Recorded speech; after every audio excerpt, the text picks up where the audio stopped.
qui nous préoccupe aujourd'hui, c'est bien entendu la fermeture de l'aéroport potentiel, quoi. Hein. Donc il y a les marins qui s'en vont.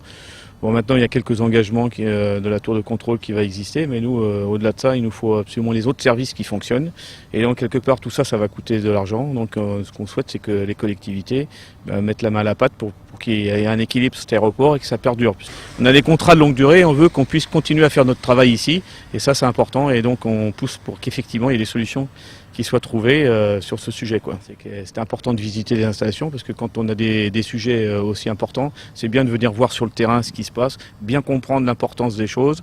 Bon, maintenant je pense qu'il y a un travail non seulement de M. Couder, mais de l'ensemble des élus, de quelque bord que ce soit, pour trouver une vraie solution. Je pense qu'il faut que tout le monde se mette autour de la table pour trouver ces solutions. Oui, je lui ai expliqué que, vu le départ de la base aéronavale de Nîmes-Garons, l'agglomération de Nîmes allait avoir une perte sèche en masse salariale de l'ordre de 15 à 20 millions d'euros, que ça faisait qu'appauvrir le département, et que hélas il fallait trouver des solutions alternatives, style le déplacement de la sécurité civile, c'est-à-dire les Canadair, les bombardiers d'eau, qui devraient partir dans les mois prochains de Marseille.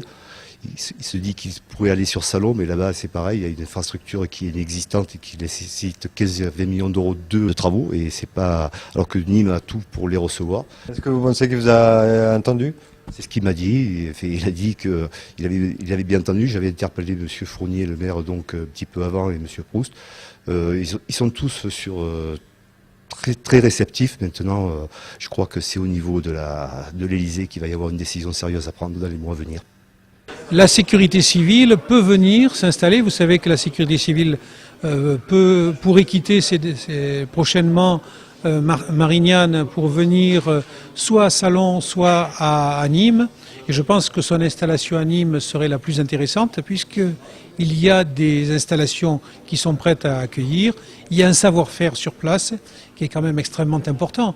On ne fait pas la maintenance des avions avec n'importe quel personnel. Il faut un personnel qualifié.